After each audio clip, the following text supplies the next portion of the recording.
नमस्कार दोस्तों, welcome to world affairs. मैं हूं प्रशांत धवन। कुछ दिन पहले आपको याद होगा मैंने ये वीडियो करी थी upload, Saudi Arabia backsteps India in OPEC. और हुआ भी यही था जब पेंडेमिक पीक पर था, सिचुएशन बहुत खराब थी। मार्च 2020 के टाइम में हमने उस वक्त दिया सऊदी अरेबिया का साथ। उनको ये कहा कि जब पेंडेमिक कंट्रोल में आएगा तब उस वक्त क्रूड ऑयल के दाम आप रखोगे कंट्रोल में। मगर सऊदी अरेबिया स्वार्थ में आ गया और इन्होंने इंडिया को दिए पुराने वादे ऑलमोस्ट इग्नोर करते हुए जो ऑयल की प्रोडक्शन है ये कट कर दी, जिसकी वजह से ऑटोमेटिकली ऑयल प्राइस आज के समय बढ़ गए हैं दुनिया भर में। तो अब इंडिया ने इसके रिस्पॉन्स में मैं कहूंगा एक बहुत ही अच्छा स्टेप लिया है और इससे एक क्लियर मैसेज हमने सेंड किया है टू सऊदी अरेबिया। इंडिया आज के समय सऊदी अरेबिया से जो अपने ऑयल इंपोर्ट्स है ये बहुत ही बड़े स्केल पर कट कर रहा है। ये मैं आपको बता दूं, इस टाइप का ऑयल इंपोर्ट कट हमने पिछले 15 साल में नहीं देखा। ये 15 साल में हम पहली बार देख रहे हैं कि यूएस आज के समय बन चुका है इंडिया का नंबर 2 ऑयल सप्लायर। इससे पहले आप अगर देखो तो हमेशा Saudi Arabia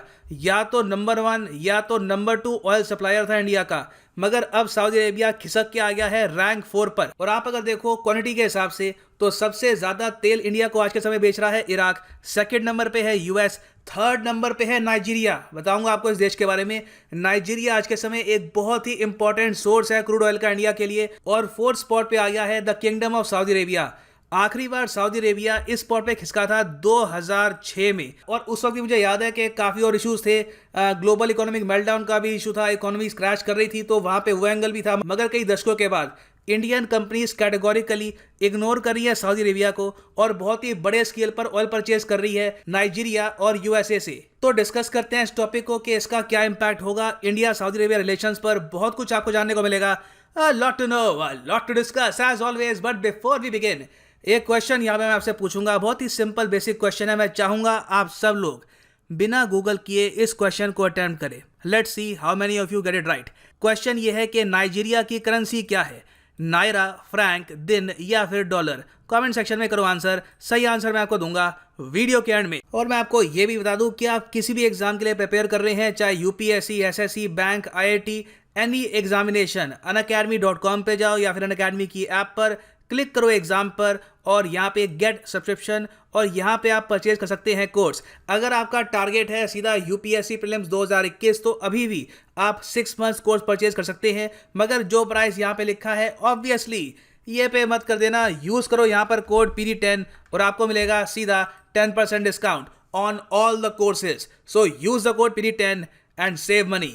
now first of all हो सकता है कि आप में से कई लोग यहाँ पे क्वेश्चन पूछे कि नाइजीरिया से आज के समय हम ज़्यादा ऑयल इंपोर्ट कर रहे हैं कंपेयर टू सऊदी अरेबिया, ये कैसे हो गया? देखिए, इसका रीज़न प्राइमरली ये है कि सऊदी अरेबिया से ऑल टुगेदर इंडियन कंपनीज अब कम बाय कर रही है। ठीक है, ओवरऑल आप अगर देखो तो जो मेन हमारा परचेजिंग हो रही है वो हो रही है फ्रॉम इराक और यूएसए।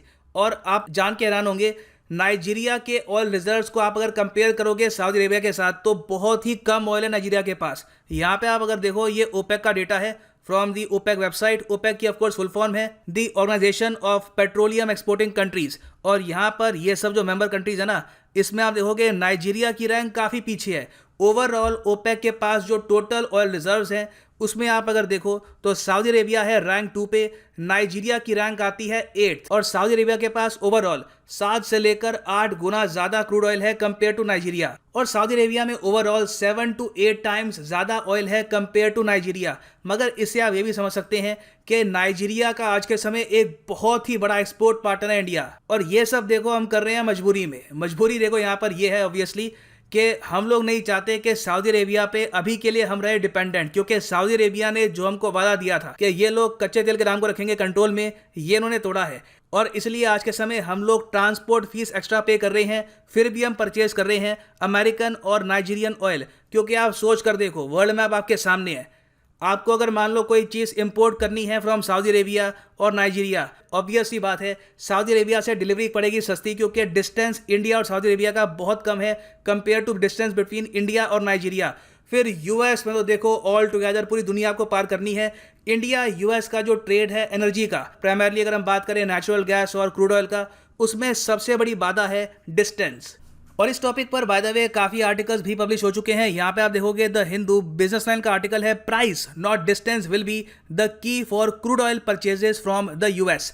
इसका देखो रीजन यहाँ पर यह है कि क्रूड ऑयल से जब आप एक शिपमेंट मंगाते हो तो ओवरऑल 40 से लेकर 45 दिन लग जाते हैं इंडिया तक पहुंचने के लिए। ये by the way the Hindu का डेटा है। वेर एज आप अगर ऑर्डर करते हो oil from the gulf, primarily Saudi Arabia, यहाँ पर ओमान या फिर इवन यूएई, तो वहाँ पे मैक्सिमम लगते हैं 10 दिन। तो देखो टाइम का बहुत बड़ा फर्क है। उसके अलावा जितनी देर आपका कार्गो सेल करेगा उसकी पेमेंट भी आपको करनी पड़ेगी। फिर इस कार्गो का इंश्योरेंस का भी खर्चा होता है, क्योंकि सिंस एक बहुत ही लंबा डिस्टेंस वो कवर करेगा, तो अगर कल को मान लो वो शिप डूब गई, कुछ एनवायरमेंटल डैमेज हो गया, तो वहाँ पर भी आपको चाहिए इंश्योरेंस। तो इवन दो ये सब इश्यूज हैं तब भी इंडिया अमेरिकन ऑयल परचेज कर रहा है compare to Saudi Arabian oil. Now India ये सब क्यों करेगा? क्या हम खुद का लॉस कर रहे हैं? तो इसका आंसर है नहीं। आप अगर प्राइमरली देखो यूएस की मार्केट, तो यूएस जो ऑयल बेचता है ये आता है WTI बास्केट में। दुनिया भर में ऑयल की बहुत सारी आपको मिलेगी बास्केट्स। फॉर एग्जांपल यूके और नॉर्वे के बीच में है ब्रेंट क्रूड। कई लोग ये समझते हैं कि इंडिया में हम लोग परचेज करते हैं ब्रेंट क्रूड ऑयल। ये सही आंसर नहीं है। इंडिया प्राइमरली परचेज करता है ओपेक बास्केट को। ओपेक बास्केट ऑयल में बहुत सारे टाइप का तेल आता है, जैसे कि Arab light, Iranian heavy, Iranian light, बर्गन, ये कुवैत का होता है। और अब हम देख रहे हैं कि पहली बार कई सालों में इंडिया अब बहुत ही बड़े स्केल पर परचेज कर रहा है WTI।